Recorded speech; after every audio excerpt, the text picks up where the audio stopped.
குற்றப்பத்திரிகை தாக்கல் செய்யும் வரை பிணை வழங்கக்கூடாது என பாதிக்கப்பட்ட பெண் வேண்டுகோள் விடுத்திருக்கிறார். அண்மை செய்தியாக பார்த்துக் கொண்டிருக்கிறோம். பாதிக்கப்பட்ட இளம்பெண் அவரது தம்பியின் கல்வி செலவை தமிழக அரசை ஏற்க வேண்டும் எனவும் கூறப்பட்டிருக்கிறது. பணிப்பெண்ணை கொடுமைப்படுத்திய வழக்கில் சட்டமன்ற உறுப்பினரின் மகன் ஆண்டோ மற்றும் மருமகள் மெர்லினா சிறையில் அடைக்கப்பட்டிருக்கின்றனர். இந்நிலையில் குற்றப்பத்திரிகை தாக்கல் செய்யும் வரை பிணை வழங்கக்கூடாது என பாதிக்கப்பட்ட இளம்பெண் வேண்டுகோள் விடுத்திருக்கிறார். அண்மை செய்தியாக பார்த்துக் கொண்டிருக்கிறோம். இந்த விவகாரம் தொடர்பாக சமூக செயற்பாட்டாளர் திரு எவிடன்ஸ் கதர் பேசியிருக்கிறார். அதனை பார்க்கலாம்.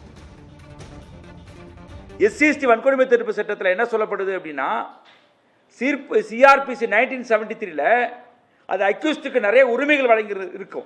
அந்த சிஆர்பிசியில் அக்யூஸ்டுக்கு என்ன உரிமை வழங்கியிருந்தாலும் எஸ்சிஎஸ்டி கேஸை பொறுத்தவரை பாதிக்கப்பட்டோருக்கு ஆதரவாக தான் நீதிமன்றங்கள் செயல்பட வேண்டும் என்று வழக்கில் சொல்லப்பட்டிருக்கு. இந்த சிறுமிக்கு நடந்த காயங்கள் மெடிக்கல் எவிடன்ஸ் 10 மருத்துவர்கள் பார்த்துருக்காங்க. ஆர்த்தோ மருத்துவர் பார்த்துருக்கிறாங்க, இஎன்டி பார்த்துருக்கிறாங்க, தோல் சம்பந்தப்பட்டவங்க பார்த்துருக்கிறாங்க.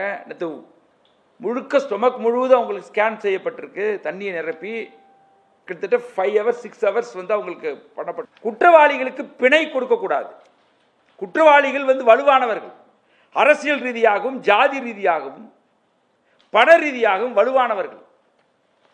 At least minimum charge sheet file பண்ண வரை பிணை கொடுக்கக்கூடாது. 2 வழக்கு நான் உதாரணத்துக்கு சொல்ல வரேன். கௌசல்யா சங்கர் ஆணவ கொலை வழக்கில் தீர்ப்பு வர வரை பிணை கிடையாது. சேலம் ஆத்தூர் ராஜலட்சுமி கேஸ்ல தலைவெட்டின கேஸ்ல தீர்ப்பு வருகிற வரை பிணை கிடையாது. கிட்டத்தட்ட 2018 அரெஸ்ட் பண்ணி 2020 போன ஆண்டு தான் தீர்ப்பு வந்துச்சு. 4 ஆண்டுகள் 5 ஆண்டுகள் சிறையில் இருந்தார், பெயிலே கொடுக்கல. அதே மாதிரி தான் இந்த வழக்கிலையும் அட்லீஸ்ட் மினிமம் சார்ஜ் ஷீட் வரை பிணை கொடுக்கக்கூடாது. இது பிணை கொடுக்கறதுனால நீதிமன்றம் தானே. ஸ்டேட் என்ன செய்ய முடியும் அப்படின்னாக்கா, ஸ்டேட் நினைச்சா செய்ய முடியும்.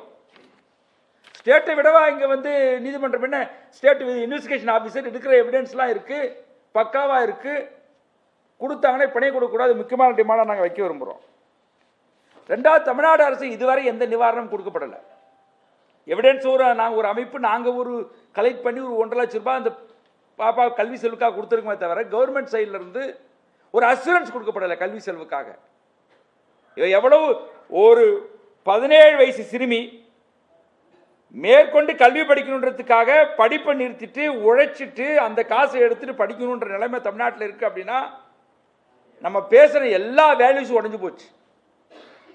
இதை முதலமைச்சர் ஒரு பர்சனலாக வார்த்தையை பயன்படுத்துகிறேன் எடுத்துக்கிட்டு இது எப்படி இந்த குழந்தைகளை மீட்க போறாங்கன்னு தெரியல. பல்வேறு குழந்தைகளை பாதிக்கப்பட்ட குடும்பத்தினருக்கு எஸ்சிஎஸ்டியில் நிதி இருக்கு, அதில் 10 லட்சம் ரூபாய் கொடுங்கன்றோம். 10,000 கோடி செலவிடு 5 வருஷத்தில் 10,000 கோடி எஸ்சிஎஸ்டி ஃபண்ட் செலவிடப்படாமல் இருக்கு.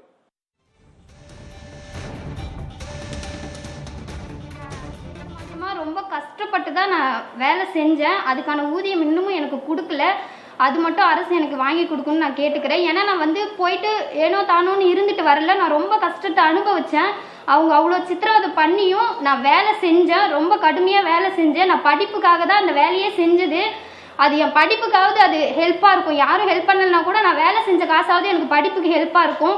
நான் அவ்வளோ கஷ்டப்பட்டு வேலை செஞ்சேன். அந்த ஊதியத்தை மட்டும் அரசு எனக்கு வாங்கி கொடுக்கணும். என்னோட டிசி, மார்க் ஷீட் இதெல்லாம் உடனடியாக எனக்கு வாங்கி கொடுக்கணும். ஏன்னா அது இருந்தால் தான் என்னால் இன்னும் படிக்க முடியும், படிப்புக்கான மேல் படிப்புக்காக யூஸ் பண்ண முடியும். நான் அந்த ஊதியமும் நான் இவ்வளோ நாள் கஷ்டப்பட்டதுக்கான ஊதியமும் என்னோட டிசி, மார்க் ஷீட் மட்டும் அரசு உடனடியாக வாங்கி கொடுக்கணும்னு நான் கேட்டுக்கிறேன்.